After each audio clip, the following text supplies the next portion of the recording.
All right. Sorry about that. And it's fine. Thank you. Forgot to clip on the mic. Okay. Good evening, everybody. Thank you for joining. Tonight's class is, of course, in merit of all the Jewish people, especially in Israel, those that need rescuing, those that need healing, those that are on front lines, etc. Okay, if you would like to sponsor a class, sponsorships are available, helps us continue to do that, and let's get into it.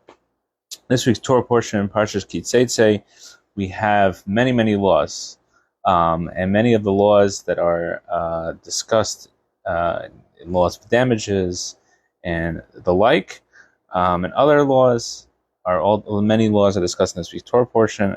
Tonight we're going to be discussing the laws of returning a lost object. So let's quote the verses from this week's Torah portion that discuss this. So this is in Deuteronomy chapter 22, verses 1 through 3. So the Torah says as follows: "You shall not see your brother's ox or sheep straying and ignore them. You shall return them to your brother." So here we see the Torah specifically says, if you find something, you should return it. And the Torah continues, "If your brother is not near you, or if it is not, or if you do not know him, you shall bring it to your house, and it shall be with you until your brother seeks it out, whereupon you shall return it to him." Okay, so the Torah says, if you don't know, then you could bring it to your house. If you don't know who it belongs to. So shall you do with his donkey, so shall you do with his garment, so shall you do with any lost article of your brother, which he has lost and you have found, you shall not ignore it. Okay, so the basic idea is that if there is an identifying mark on it, then it is something that should be returned to the owner. If there is no identifying mark on it, we don't know who it belongs to, it can be kept by the person who found it, or as they say, finders keepers. So the Talmud discusses this idea, and it's an entire tractate of Talmud discusses many of the laws of what do you do if people return things, and how do you know what's a proper identifying marks, and many of these laws. One of the very famous laws is the case we're going to be discussing tonight. This is in the Talmud tractate Bava Metzia, page 2a. This is how the Talmud of that tractate, this is one of the first cases, if not the first case, as follows. Two people are holding a garment. One says, "I found it." The other one says, I found it. One says, "It's totally mine." And the other one also says, "This thing totally belongs to me." So what is the loss? In other words, let's take a step back. So obviously they found the garment, and it's finders keepers, and they're disputing. It's a situation, there's no identifying marks, and they're arguing who owns it. This one says, "I found it, so therefore it belongs to me."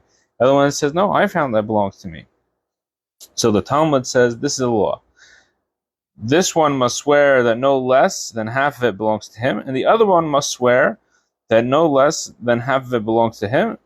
So each one makes an oath, and then they say that it belongs to them, and then the law is yachleiku, they split it in half, which doesn't mean they actually divide the garment. That would be pretty useless, right? If you had half a suit, that would be pretty useless. So you sell it, or whatever it is, and you're able to split the value. So let's, before we get into what we're going to be discussing tonight, let's just talk a little bit about this oath. What is this oath? So we know, and what is the point of the oath? So let's talk about what is the oath and what is the relevance to this law. So the procedure for doing an oath is as follows. Before a person takes an oath, Maimonides, in his Laws of Oaths, chapter 11, he says that what they do is they tell the person that before they take the oath, that the entire world trembled when Moses said in the Ten Commandments, right? Lo sisa Shem Hashem lashav, do not take God's name in vain. So the whole world trembled. So it's a very serious moment if you're going to not to swear falsely. And the other thing is that every single mitzvah, many mitzvahs, the Torah says, vinake, and if you do the atonement process, you will be cleansed. But in the Ten Commandments, it says lo yenakeh, that God will not cleanse you. So we see that obviously it's a very serious sin to the point where you can't be atoned for it seems like. And then for all other sins, punishment is extracted only from that individual who sinned, versus swearing falsely, taking an oath in God's name falsely, can have a detriment to the whole family. And furthermore, it says that he causes punishment for the entire Jewish people, because every Jewish person is responsible for one another. So they tell them this, and they tell them multiple times to make sure they understand, that they comprehend the seriousness of the oath. Then the actual oath procedure is they take a Sefer Torah, and they hold the Sefer Torah. They hold I think they do other procedures, etc., whatever it is, and they make it very clear this is a very serious thing. And then the person swears to whatever it is, and then the law is whatever scenario, right? Then they would give him whatever he's entitled to. In this scenario, each person is entitled to half of the garment, and even to make sure that we know that no one is going to swear falsely. That's why they say not less than half belongs to me. Okay, that's a technicality, because we know what's going to happen in the end, right? So we make sure that no one is swearing falsely. So this is the general idea. And now what we're going to do is we're going to take this idea of this scenario of the two people holding this garment and fighting over it. We're going to explain it in a spiritual way. This is something that was from the Lubavitcher Rebbe wrote notes, and prior to his accepting the leadership, he had binders of Torah scholarship that he had written down. So this is one of the famous essays that he wrote. It's called Shnayim Achazim Batalis, Two People Holding a Garment, and it's an entire book on its own. I have it somewhere here. And but for our purposes, we're going to be discussing this idea in a spiritual way, and that is what the Rebbe discusses here. So before we understand this whole idea, we first have to understand what is the spiritual idea of a garment. And there are two basic ways that a person can interact with something, in a way that something is internalized, and a way that something is more external. And in Jewish mysticism, the idea of taking something internally is, generally speaking, is referred to the Torah study specifically versus action, doing a mitzvah in action. And the reason is that when a person studies Torah, he's taking God's wisdom and he internalizes it and understands in his own mind, and therefore internalizing this idea of that's God's wisdom and internalizing in his own mind and his own intellect, versus something that is more outside of a person is actions. That an action cannot be internalized in the same way, right? That a mitzvah is compared to a garment. Okay, so let's compare Torah studies compared to like food, right? A person eats food, he takes it inside of him, and it becomes actually part of him, right? It becomes your flesh, it becomes into your blood, it gives you actual nutrition, it gives you life.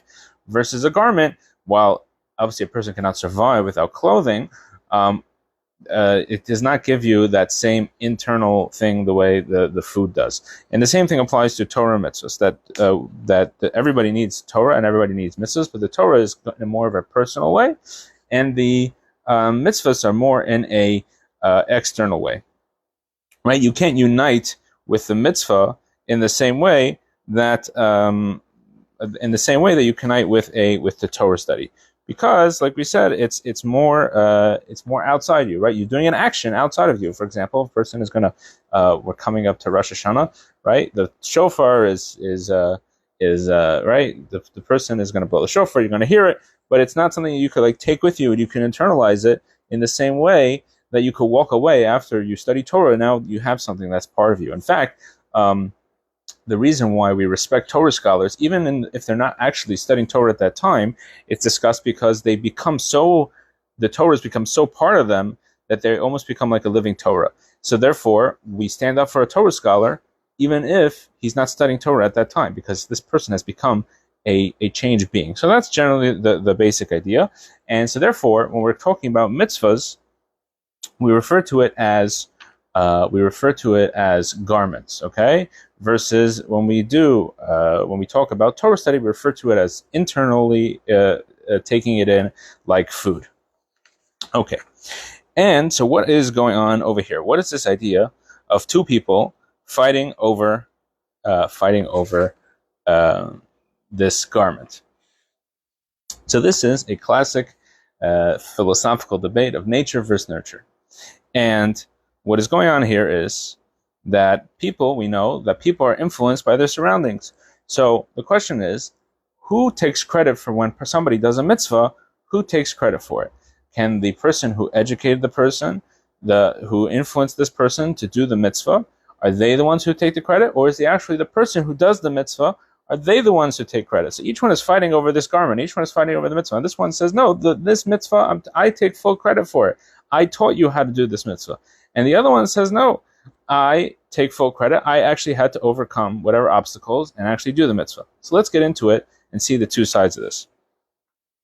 First of all, we have Maimonides discusses this idea that he says that nature of people is that they are influenced by their surroundings, and therefore you should always hang around people who are righteous. You shouldn't hang in a bad neighborhood, because if you want to be influenced in the proper way, you have to hang around people who are going to have a good influence on you. And also in the Guide for Perplexed, Maimonides talks about the idea that a person is naturally a social being, and therefore he is influenced by people in his surroundings. Now, the other person will say that no. Let's before we get to that, let's give an example from Maimonides. King Solomon, after King Solomon, what he did was he married the daughter of the Pharaoh, apparently it was not something that the rabbis looked upon it, that it was not appropriate. We're not getting into all the details, but essentially it was something that the rabbis felt was inappropriate to do. And the Talmud in Brachos, page 8a, says as follows.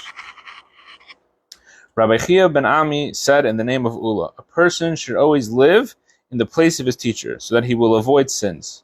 For we find that as long as Shemi ben Gera, who was a great teacher of Solomon, so King Solomon, as long as he was alive, Solomon did not marry Pharaoh's daughter. For it is only after the death of Shemi, in Kings chapter 2, that the Torah tells of Solomon's marriage to Pharaoh's daughter in chapter 3. So we see here that the Talmud says clearly that a person is influenced by his surroundings, to the point that even King Solomon, who we know King Solomon was a great person. In fact, he was considered the greatest of his generation. He was considered the wisest of all men of all time. And he still failed in this, in his level, he failed in this aspect. But he was, as long as he was under the influence directly of his teacher, he did not do the sin. But as soon as he felt that influence go away and his teacher passed away, he made a mistake, so to speak, on his level. Okay. Now, the other way is the other person is going to say, listen, I'm the one who actually did it. So now let's get into it. What is the law? The law says that each one says that you have to take an oath. Each one has to take an oath, and we talked about how important an oath is. Now, what is the reason why we tell somebody to make an oath? The idea is, if they make an oath, they're going to realize the severity of it, and their soul will be awakened, and they're going to be awakened, and therefore they're going to tell the truth, essentially. Now, obviously, in this case where they both take an oath, not necessarily they're both lying. It could be that each one, has his biases and they really believe that they're correct. But leaving that aside, the idea is that a person is going to that the person is going to be aroused to tell the truth. So, and indeed, in the Code of Jewish Law, it says as follows. What is the reason to take an oath? It says, if you are afraid that your negative inclination will overpower you and lead you to transgress one of the negative mitzvahs, or neglect an observance of a mitzvah, it is a mitzvah to take an oath and vow in order to motivate yourself. So we see clearly that in the code of Jewish law that a person who is struggling with keeping a mitzvah, he is allowed to take an oath. And in fact, the code of Jewish law in Yeridea chapter 203 goes further, and he gives some examples of ways of oaths that can help person improve their character. For example, it says in the code of Jewish law, a person who is a glutton and prohibits himself from eating meat for a year or two, or a person who is a drunkard and prohibits wine upon themselves for an extended period, or one who prohibited themselves from drunkenness forever, right? Or a person who, obsessed with money and wealth, prohibits himself from accepting gifts. And this is a proper form of divine service. So even though that generally speaking we avoid oaths, like we said, the severity of the oath, but we see how an oath could actually bring about like a deeper motivation, a deeper spiritual power that a person might not have without that, right? So the fact that a person, let's say somebody struggling with alcoholism, for example, like is brought in Shulchan Aruch, a person, says, that's it, I'm done with alcohol because it's ruining my life. And that itself, that oath brings about this extra motivation. And the same thing happens here, that we're telling the person that if you bring about the oath, that if you say this oath, it'll bring about this it'll bring about this deeper thing. So let's talk about what does this have to do with the spiritual side of this, right? So we're talking about a spiritual idea, not the legal idea. So when it comes to over here, we're saying each one. So let's go back to the spiritual idea. Each one's saying taking credit for this mitzvah. This one's saying I'm the influencer. I influenced you to do this mitzvah. The other one's saying no, I'm taking credit because I'm the one who actually did the mitzvah. So now the question is, if there's a critique over here of one person, how do we know that the critique is coming from a true place? So we tell them, listen, if you swear, if you bring about that deep spiritual connection, this deep motivation, we know that it's coming from a true place, right? That if you're willing to lay yourself on the line and swear, right? That's the idea of that. It's something talks about a lot in Jewish mysticism. This idea that words from the heart penetrate the heart. That if it's coming from a real place, from a deeper place, then we know that it will for sure influence the other person. And the other one also has to kind of bring out that fear of heaven, right? And he has to say, yeah, I'm taking full credit, and I'm also going to swear. I'm also going to bring out that deeper part of myself, and therefore they're each going to be able to take credit, and that is the end. That is the peaceful resolution that we have in the end, right? That if each one says, yes, I'm doing the correct thing. I'm not being influenced by negative things, but I found within myself, I found the proper way. Then they also can, and they could swear to that, and they could bring about that deep spiritual strength. Then each one could fully take credit, and each one can say that yes, whether it's nature, right, their internal moral compass, or whether it's nurture by being influenced by somebody, then each one could take credit for this mitzvah. So in closing, we see number one, how important it is to that none of us should think, even the King Solomon, right, in our example, thought that he thought